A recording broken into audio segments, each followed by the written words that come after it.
record straight. You and me, we ain't nothing alike. Let's set the record straight. Those words you say, they hold no weight, they like. Let's set the record straight. You'll never break the man before you're out. Hello everyone, welcome back to another custom die-cast review. Today we have a Bristol Dirt Custom from Daniel Suarez. Now, Suarez actually led a couple laps in this race, which was pretty cool to see and kind of surprising actually.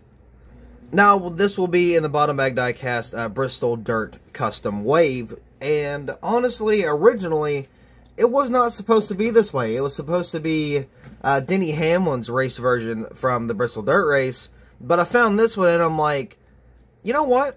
I don't know if I've seen a lot of people make a Suarez, or anybody make a Suarez Bristol Dirt Custom, so I figured, you know, why not? I'd do that. Also really thought about getting the Hamlin one anyway, because that whole right side, I think he kind of smacked into the fence a little bit, smacked into the wall there, so it was like pretty damaged up, and he had a lot of tape on the front end, so it would have been really cool to make.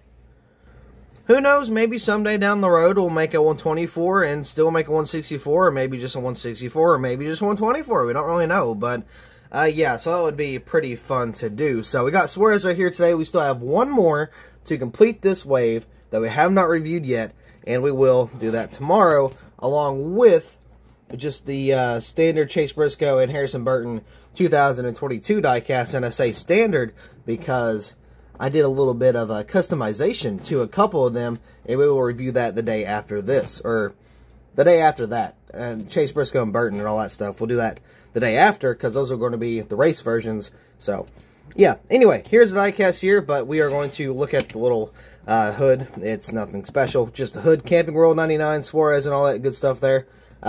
This will be included with the listing for eBay, so, you know, you can get your little hood as well.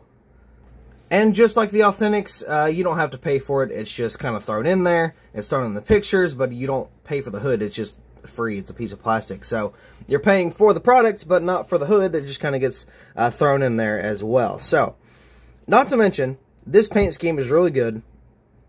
And with the dirt on it, well, in quotations, dirt, it looks like even better. I don't know why. This might be one of my favorite dirt cars I've done. And for no reason. Like, there's no damage. I mean, he ran well all day. I think he finished...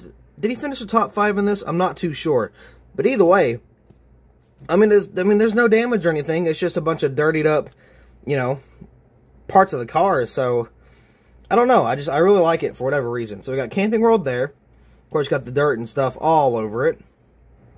Got the Suarez up there on the banner. It is a printed banner, but it's still there. It's not very good, but of course you got the windshield covered in dirt, and of course you got the little interior detail. Got the blue, the red, and the silver on the dashboard. So you got the 99 right there, Camping World behind that. Of course you got that track house slash through the 99. Got Suarez right here on the back with some more mud and stuff on the rear windshield. Camping World on the deck lid. If you notice, I have cut the spoiler pretty good. That way it kind of matches the shortness of how, or like in length, the spoiler was kind of cut short a little bit. There was no splitters either, but I mean, I figured this was pretty close enough. The only one that really had a splitter on these molds would be the Mustangs. So I just kind of left them all be, and I really didn't want to ruin the car, because I haven't really cut off splitters very much, so I didn't really want to take that risk and possibly ruin my product. So I just kind of decided to leave the front ends be on that whole aspect. So, the Camping World back here, of course you got the Trackhouse logo, Camaro ZL1 1LE, of course you got the taillights there, and the 99. Got some more dirt on the back there. Over here, you guessed it, got some more dirt, got Camping World, ComScope. You can see the tires are absolutely just, you know, dirtied up. They're all like that. So, of course, you'll see that on the other side here in just a little bit. Got some more dirt on the windshield there, got some more across the 99. Got Chevy, Coca-Cola, ComScope, I believe. Yeah, and Trackhouse there. Of course, you got the exhaust plate on the side. Moving down, got the, let's see, NASCAR logo, NASCAR Cup Series logo. Of course, it's covered in dirt. Got the Goodyear logo there, and Goodyear tire, which is also, again, covered in dirt. The Sunoco there on the front end with the 99. And we did end up painting, or I did end up painting this kind of like diaper thing that had going on the front. Now, you may be wondering why there's so much, like, just build up on the car. Well, when Logano won the race, you know, everybody was like, oh, that thing's gonna be covered in dirt. Which, I mean, it wasn't super covered in dirt on track, but, you know, in diecast form, everybody expected it to be, you know, like have a lot of dirt on it. But it was just like kind of not glazed. It was like just kind of very lightly sprinkled with some dirt areas on the car.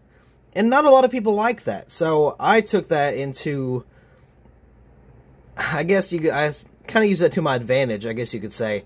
And just completely dirtied up every single car I made from the dirt race, because, you know, that's what people wanted. For it being the first dirt race, everybody wanted it to be, you know, super dirty cars, super dirt track cars, and they just looked, you know, pretty much plain and simple at the end of the day. Maybe a little bit of build-up on the side, but other than that, I mean, it wasn't really much. I think everybody was expecting, like, a truck series build-up, like, you know, from Eldora or stuff like that. So, I mean, I kind of took that to consideration, and I'm like, you know what? I'm just going to make these things super dirty and see how people like them. I have not seen anybody say I've thrown too much dirt on there. I feel like the 99, this one here, does have a little bit too much, but not by a whole lot.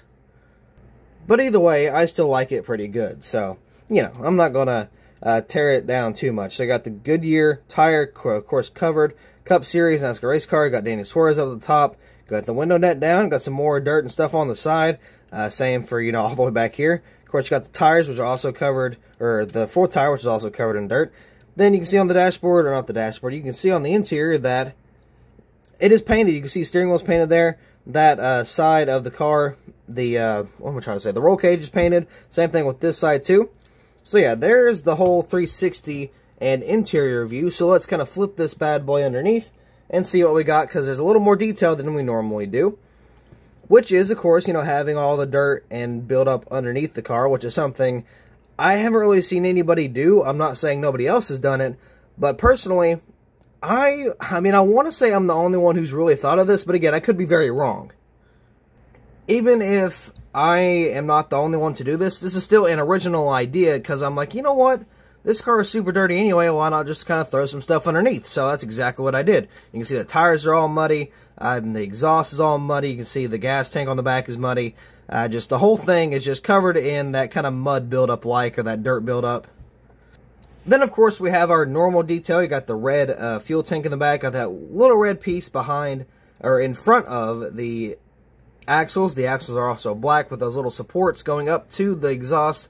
Those are black, the exhausts are black, and there's a little brace underneath the transmission, which, you guessed it, is black. And then we have these little braces here, or brackets on the front. I'm not really too sure what they do or what they are, but I just painted those black as well. And then, of course, you got the drive shaft and transmission, which is also silver. So, yeah, just, you know, same detail, just a little bit of mud underneath, and pretty much calling it a day there.